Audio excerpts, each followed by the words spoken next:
उत्तराखंड में एक बार फिर से महिलाओं के कपड़ों को लेकर राजनीति शुरू हो चुकी है। उत्तराखंड में भारतीय जनता पार्टी के पूर्व विधायक हरभजन सिंह चीमा ने एक प्रेस विज्ञप्ति जारी की, जिसमें कहा गया कि प्रदेश में महिलाओं के प्रति जो अपराध बढ़ रहे हैं, जिनमें बलात्कार, यौन शोषण जैसी घटनाएं हैं, उनकी जिम्मेदार महिलाएं ही हैं, क्योंकि महिलाएं पश्चिमी सभ्यता वाले कपड़े पहन करके लोगों को उकसाती हैं, जिससे लोगों की मानसिक विकृतता बिगड़ती जा रही है और इस प्रकार के अपराध होते हैं।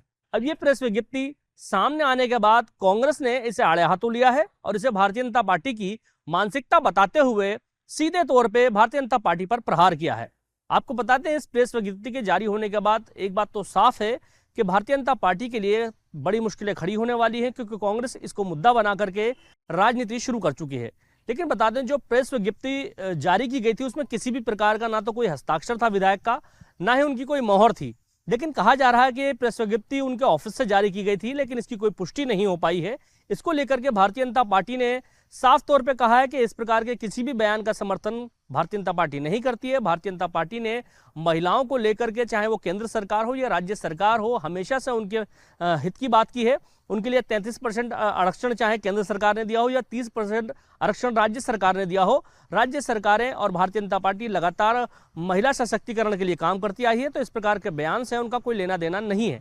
लेकिन इसको लेकर के कांग्रेस ने कांग्रेस की प्रवक्ता गरिमा मेहरा दोसानी ने प्रेस वार्ता कर भारतीय जनता पार्टी को और संगठन को घेरने की कोशिश की। उनका साफ तौर पे कहना था कि हरभजन सिंह चीमा भारतीय जनता पार्टी के विधायक हैं, पूर्व में, और काशीपुर से विधायक रहे हैं, कई बार के विधायक हैं।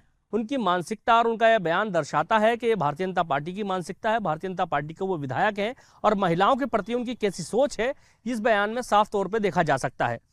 मैं बहुत ही निंदा करती हूँ इस बयान की। चीमा जी को शायद डेटा का पता नहीं है। उत्तराखंड देवभूमि में अधिकांश जो गैंग रेप और नृशंस हत्याएं हो रही हैं वो नाबालिगों की हो रही हैं।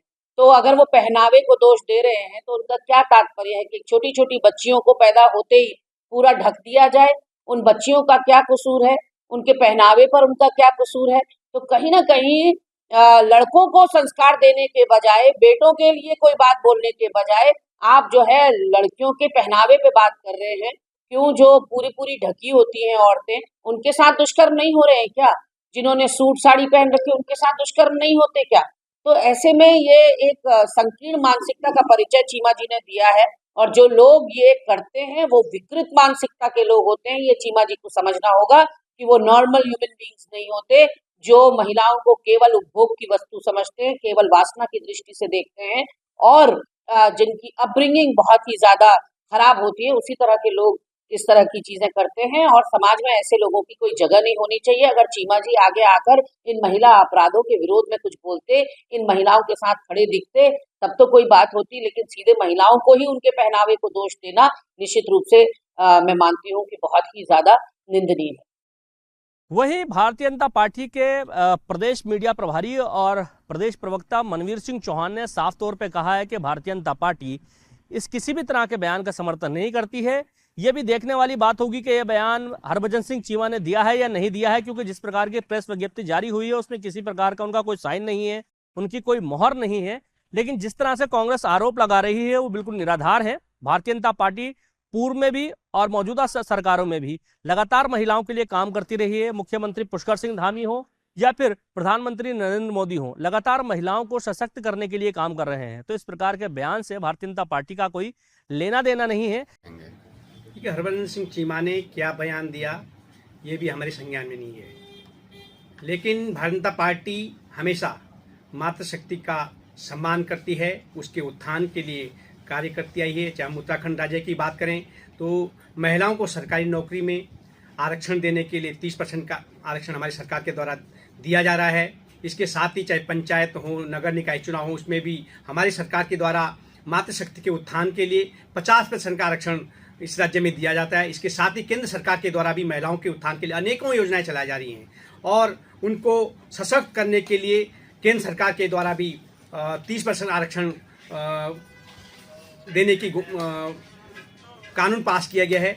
इसके साथ ही हर भारतीय जनता पार्टी का कार्यकर्ता मातृशक्ति का सम्मान के लिए काम करता है, उनके उत्थान के लिए प्रयास करते हैं। लेकिन जो भी कोई व्यक्ति अगर मातृशक्ति के खिलाफ किसी भी तरह का कोई बयान था, की हम कड़े शब्दों में निंदा करते हैं। यह भी जांच का विषय है कि यह बयान हरभजन सिंह चीमा ने दिया है या नहीं दिया है, क्योंकि अभी तक वो सामने नहीं आया है। विधायक कुछ दिनों के लिए पंजाब में है, जब वहां से लौटेंगे तब इस बात की पुष्टि हो पाएगी कि यह बयान उनके द्वारा जारी किया गया था या फिर किसी ने शरारत की है। फिलहाल इस बयान को लेकर के राज्य में एक तरह से कहें कि काफी हंगामा कटा हुआ है। हंगामे का कारण एक ही है, वो प्रेस विज्ञप्ति। उस प्रेस विज्ञप्ति में साफ तौर पर कहा गया है कि महिलाओं के कपड़ों से ही इस प्रकार के अपराध बढ़ रहे हैं। इसको लेकर के भारतीय जनता पार्टी और कांग्रेस के बीच तनातनी साफ देखी जा रही है। आने वाले समय में कांग्रेस इस पूरे मामले को मुद्दा बना करके राजनीति शुरू करेगी, और जिस तरह से प्रेस वार्ता में गरिमा मेहरा दसोनी ने कहा कि ये भारतीय जनता पार्टी की मानसिकता दिखाता है, तो हो सकता है आने वाले समय में, आने वाले चुनाव में कांग्रेस इसे मुद्दा बना करके चुनावी मैदान में उतरे।